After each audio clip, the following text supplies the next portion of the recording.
Hey, what's up YouTube? This is the JK tape, and so this is a time lapse I did for you guys. And so with this one, it's really cool because it wasn't just something that someone enjoys like Superman. It's actually something that's really going to mean someone to something. It's a picture of someone's mother who actually passed away. And so this is just a remembrance picture that they asked me to do, and I was really honored. So if you're watching this, thank you so much. Out of all the people, there's like 60 something people on the duct tape page on Facebook that I'm on, and out of all of them, this person chose me to do their picture, and I was really honored. It's really nice to be able to have someone recognize you for your work, and I really appreciate it when people do.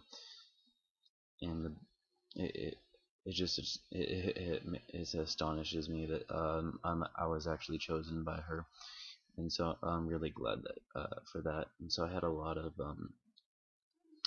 put a lot of effort into this one, just in the details, the thought behind it. It took me about probably an hour just to edit it because the picture was such an old picture that there was that the pixels would just disappear once you would zoom in or try to edit anything. So I had to actually boost the amount of pixels, which is actually a kind of a really annoying task. You can do it if you know what you're doing in Photoshop, but it's definitely not for an amateur. It's pretty hard to do. Or you can get some programs online that aren't as good, but you can do them that way. And then so after I did that, the quality was still not the best, but I was able to work with it and get a stencil form of it, and so it turned out really cool, I think. And then so I'll just basically talk through the process of, I'll just kind of keep you guys entertained. And then so right here, I'm actually working on the face. I'm placing all of it down. And one thing that you guys should really do if you guys are working on portraits, not necessarily, definitely not logos, but more portraits or pictures of some sort, anything that's more, pretty much anything that's not a logo and it's more just an image of something. Whenever you're cutting, you can use your thing as a stencil, but remember, it's not only a stencil. You can also use your own creative mind and change the picture. You can edit it just with your blade and add a few bits of tape. Don't be afraid to take some off. You can always put it back on. uh, don't be limited to what you just printed out. That's what I do with a lot of mine. A lot of my work, most of my work I should say, is not copied directly. I will take multiple pictures and I'll add them together, or I will change a picture drastically where it's hardly recognizable as the same picture. A few of my pictures, paintings, I do copy, like the Superman one that I did a time lapse of. Just what was that, last week? I think it was. That one was a direct picture, but I really like how that one turned out, and that's the only reason I did it. But most of mine are not direct pictures, and I recommend that for you guys, just so you can call it, truly you can call it your work, and it gives your kind of gives you a little bit more pride when you say that you did it, because you didn't just copy it from something. You actually put effort into making it your own with your own little styles and twist. The only time when you really can't do that completely is when it's an order from the customer, but even then you can still suggest um, changes maybe, but sometimes it is best just to do exactly as the customer says, because remember, they are the most important if you're selling your work. And then so let's see, what am I doing in the picture right now? Let's get updated on that. So I have all the face done, I have the general shape done. Oh, that's another thing I was going to talk about.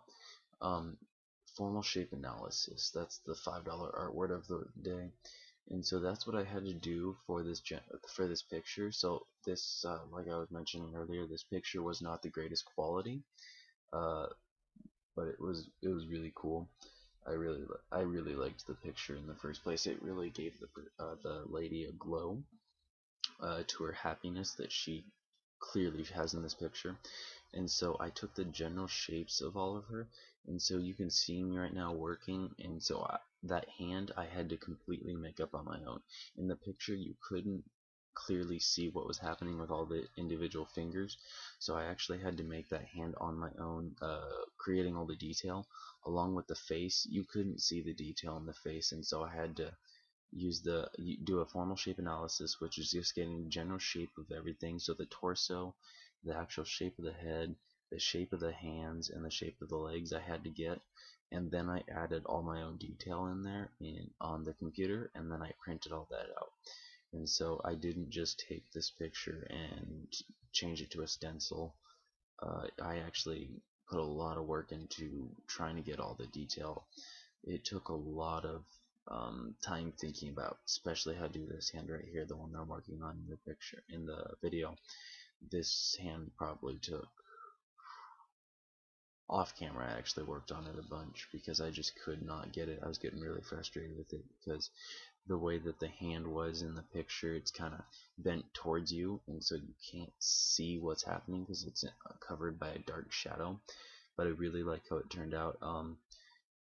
It You can kind of see it right there. In the very end I'll show a picture, and so I really like how this turned out. Again, I really like the simplicity of it, because it really draws out the happiness in her face. Because what am I working on right now? I think right now I'm actually, yeah, I'm adding all the detail. I'm adding a few different textures to the body.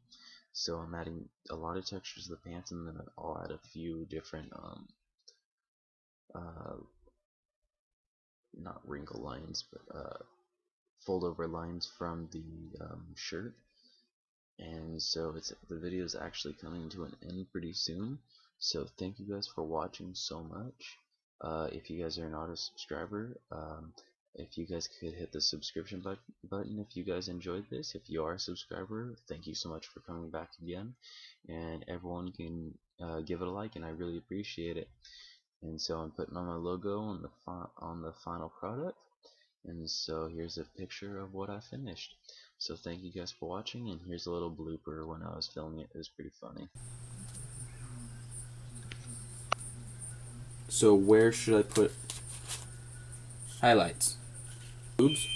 No!